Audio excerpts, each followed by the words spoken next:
Fala, minha gente, tudo bem? Bora lá para mais um react de um conteúdo totalmente excelente. Dessa vez a professora Juliana Cavalcante falando se Jesus pregava pobreza ou não. Bora ver onde a gente vai parar. A ironia reflexiva está perguntando se é correto alegar, como fazem os cristãos católicos e protestantes atuais. Também tem que se questionar que católicos, que protestantes, porque a gente tem várias teologias católicas, nós temos várias teologias protestantes, que Jesus não pregava a pobreza.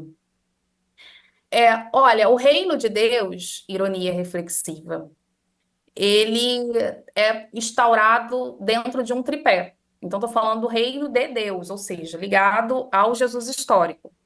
Tá? Um reino de. Peraí, que agora já deve dar aquela leve bugada se você não tomou atenção devida ao que a professora falou. Reino de Deus ligada ao Jesus histórico. Você fala, peraí, calma aí.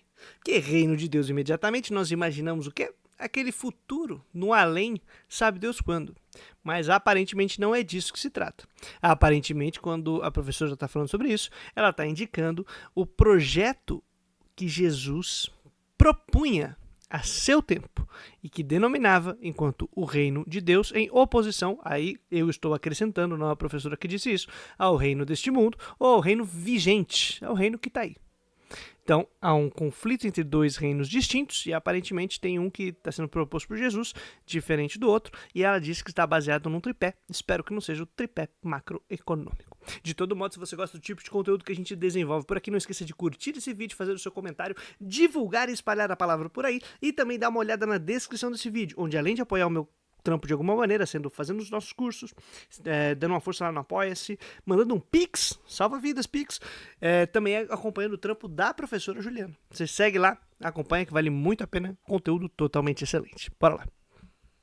comensalidade, por quê? Bem, esses indivíduos estão taxados até o último fio de cabelo de juros, né? Então, tem já esquema de juros sobre juros. Você tem, então, um reino de fartura, tá? E você tem um reino de inclusão. Quando eu falo um reino de inclusão aqui, é um reino onde esse camponês tem acesso a bens que não existem para ele naquele momento. Por exemplo, Pô, antes de dar o exemplo, massa. Tá aí um tripé. Com mensalidade, para aqueles que não estão acostumados com tal termo, significaria comer na mesma mesa, partilhar o que você tem, dividir, né? Ter essa camaradagem de você falar, pô, mano, já que eu vou comer e tá sobrando tanto, chamar um camaradinho pra sentar na mesa comigo. Já que tá tendo coisa aí, vamos compartilhando uns com os outros pra todo mundo ter condições aí de viver. E aí vem com a segunda parte, que é da fartura, que ela comentou, e que a gente então já vai entendendo, só tomando esses dois rumos, que não vai ser propriamente uma questão de propor um reino de pobreza. Já está sendo indicado nesse momento que Jesus não está pregando a pobreza, senão uma alternativa à escassez que essa galera está tendo, porque não tem acesso a condições de meios de vida, de viver, de sobreviver, que eu imagino que seja o exemplo que a professora vai dar, afinal é essa o caminho que ela está trazendo aqui na argumentação. Ó, essa galera está querendo o mínimo, o básico para poder sobreviver. Então, bora ver. chamado, como ficou mais conhecido na mídia, né, o barco de Pedro, que não é o barco de Pedro, né, gente? Eu já falei sobre isso aqui. Mas o barco, ele é um claro exemplo disso. Aquele barco foi abandonado, foi jogado mesmo para afundar. Por quê? Foi retirado dele todos os elementos que eram rentáveis e que ainda serviam para alguma sobrevivência, tá? Uma possibilidade de sobrevivência desses camponeses.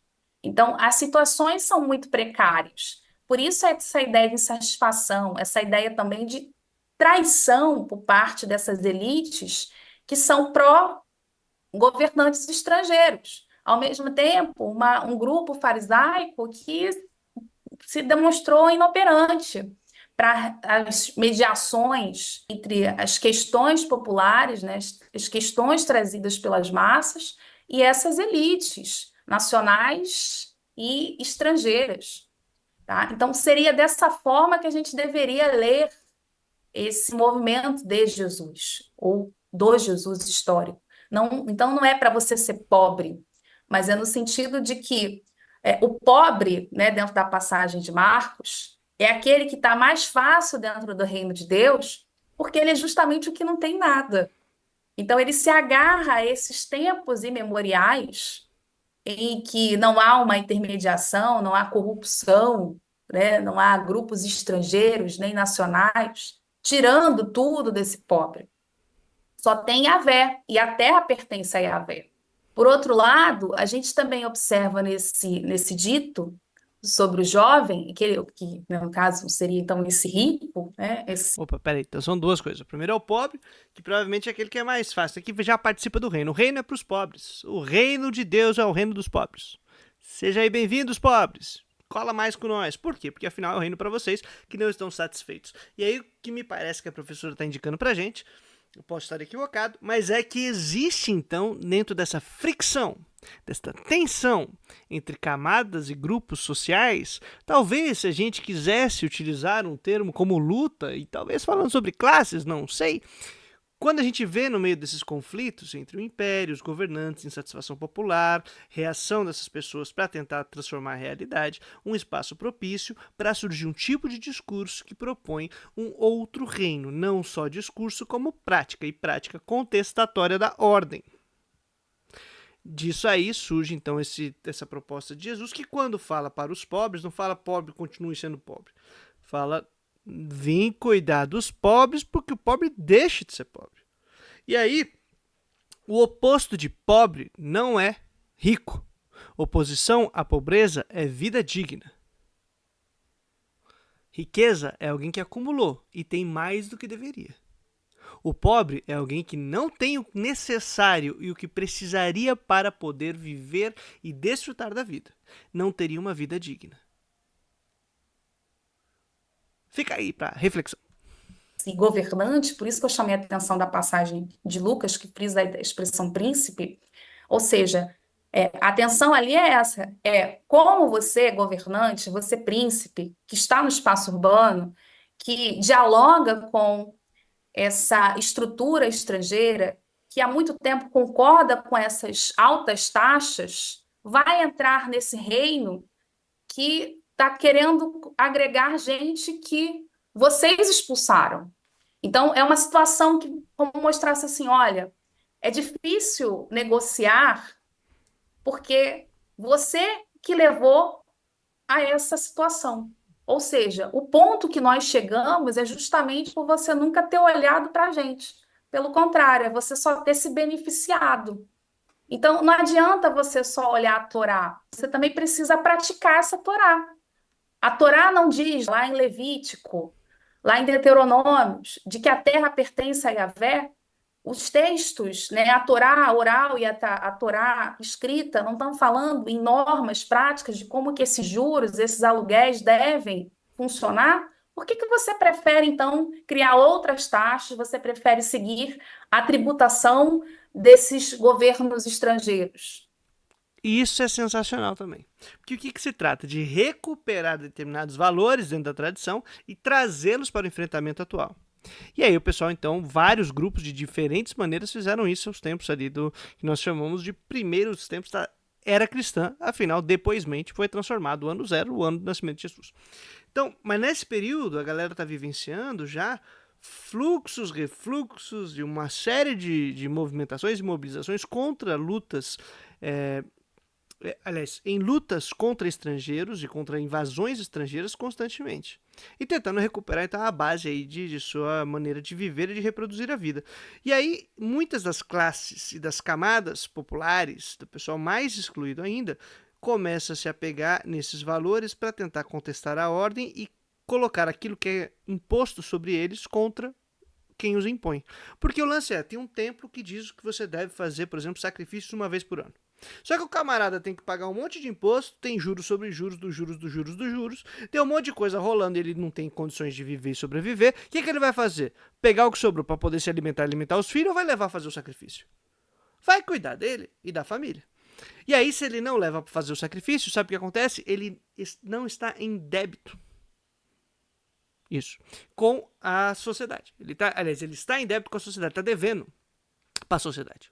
Ele não está quitado. Porque as leis religiosas eram leis de ordenamento da comunidade. Poderíamos dizer que uma lei civis, mas não faz sentido nesse sentido, mas tudo bem. A galera, para poder fazer parte do povo, ser incluído, tinha que estar ali fazendo sacrifícios. Afinal, ninguém conseguia seguir toda a lei estritamente. Então você sempre dava uma mancada, por isso que você fazia o sacrifício regular. O templo exige isso. E o camarada, ou ele faz o sacrifício, ou ele se alimenta. Ele se alimenta, não fez o sacrifício, então identificava-se, inclusive, o raio do pobre com o pecador, com aquele que não está no nosso meio, que não faz parte do nosso arraial, que está excluído dos nossos grupos. A pobreza já estava como chaga, tanto espiritual quanto política, social e tudo mais. Está tudo aí muito conectado. Então se aparece um camarada no deserto gritando: vem cá tomar um banho que você está purificado, vixe, quem que você acha que foi?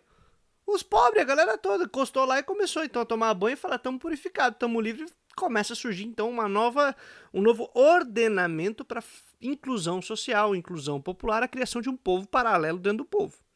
E aí o cara ainda fala: vai chegar um outro aí que nem banho vai precisar, ele só vai falar seus pecados estão perdoados e tá resolvido. E aí aparece um cara como Jesus, por exemplo, desempenhando o papel de Messias, que seria aquele que foi ungido para ser rei, mas não sentou no trono ainda, falando: tá de boa, você faz parte do meu reino, tá de boa, fique em paz. Estamos aqui construindo outro mundo, o reino de Deus, por exemplo. Isso não é uma frase, nem uma mensagem muito pacífica. Ela é bastante tensa e conflituosa. Então, é isso que, essa é a atenção da passagem, né? Então, eu leria nesse viés, entende? De ironia reflexiva. Então, não é um Jesus que pede para você ser pobre, mas o Jesus histórico, mas um Jesus que está falando sobre a complexidade de algo que precisa ser resolvido aí. E um reino de justiça nesse aspecto, ou seja, fazer justiça àqueles que são injustiçados dentro da estrutura atual. Então, esse governo paralelo, né, esse reino de Deus, que é uma alternativa a todas as estruturas políticas religiosas apresentadas por grupos estrangeiros e nacionais, é nesse viés, é nessa perspectiva. Está enfrentando diretamente a ordem. É algo claro, e por isso, inclusive, que vai entrar ali no rol do pessoal, que é um problema para a nação, é um perigo para a segurança nacional. Tem um texto que eu acho que eu recomendei até no vídeo que a gente fez react ao Pirula. Deve estar em algum lugar aqui, que ele questiona se Jesus era comunista ou não, e que a professora Juliana Cavalcante também reagiu a esse corte. Ficou totalmente excelente. Também, se eu lembrar, vou colocar aqui na descrição. Mas o lance tem um livro chamado Jesus, um judeu da Galileia, do Chanfrein, e ele começa a fazer um estudo sobre que é histórico e geográfico, e começa a analisar a região, como que ela estava na época, quais eram os conflitos pela terra, a luta pela terra, a luta para ter condições de sobreviver na terra, e aí ele descobre, inclusive, que algumas cidades de banho, né, cidades ali que seriam para a elite banhar-se de veraneio, passar ali um tempo de reflexão e relaxamento, estavam sendo criadas na região próxima à Galileia e que desviavam os cursos de irrigação da terra. E fazia com que os camponeses, além de já ter todas as dificuldades de imposto e de dívidas e tudo mais, não ter água para fertilizar a terra e garantir uma boa colheita. E aí quem que esses caras vão culpar? A elite, que está aí desviando o curso do rio. E está criando aí uma bagaça que está atrapalhando a vida de todo mundo. Ou seja, uma luta de... Pois é.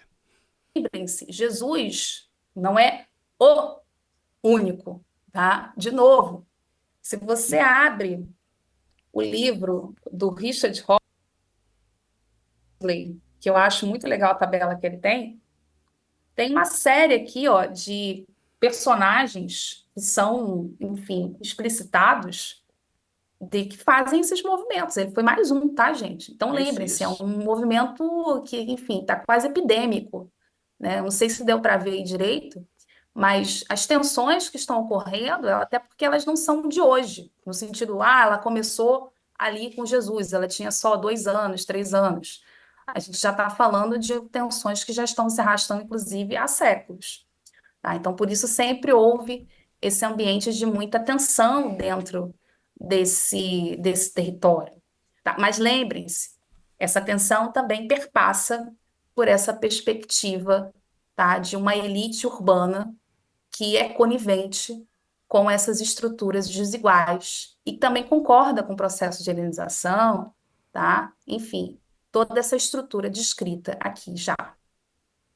totalmente excelente análise. E eu fico aqui a discussão, inclusive, a proposta. Né? O livro que eu acabei de comentar do Chanfreine, Jesus um judeu da Galileia, ele é muito bacana também porque ele começa falando que a Galileia, esta região ao norte, que fica depois da terra de Samaria, então muito distante da terra de Israel e onde estava Jerusalém, tinha sido um território recém-reconquistado, de reconquista durante os períodos de guerra que você teve antes ali do período de nascimento de Jesus. Então era um território que estava separado da capital, estava envolto e muito vulnerável a outros encontros com povos distintos, conflitos étnicos e culturais.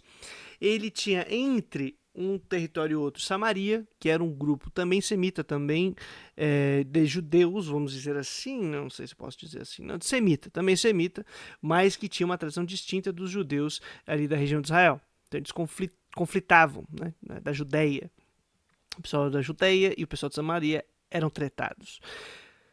E, além de tudo isso, como era uma terra recém-conquistada, tinha ainda esse ânimo de luta pela terra e de defesa para não perder o território. Então ainda tinha mais esse grau de tensões e de conflitos. Os caras ainda começam a criar as cidades de banho e de veraneio. Meu amigo, isso aqui é um barril de pólvora. Esta região palestina era uma região de treta, de conflito, de tensionamento e de passagem, né, para diferentes territórios. Então ficava um pouquinho mais complicado ainda. Vale muito a pena analisar sob essas perspectivas e o canal da professora Juliana Cavalcante contribui muito, além de seu trampo acadêmico extremamente qualificado e que nós devemos apenas seguir, discutir de maneira interessada e com cuidado, né? Ou seja, a gente não pode simplesmente sair cuspindo dogma por aí, fica o recado, crente, ou doutrina aleatória, sem analisar o que está sendo discutido. Isso é fundamental. Tem uma prática aí científica, acadêmica, que deve ser respeitada se pretendemos fazer um debate efetivo, decente, com calma, cuidado, sem cadeiradas e coisas do tipo. Beleza? Trazendo a boa nova todo dia útil até a vitória final. Tamo junto, minha gente. Quem puder dar uma força no canal, é nóis.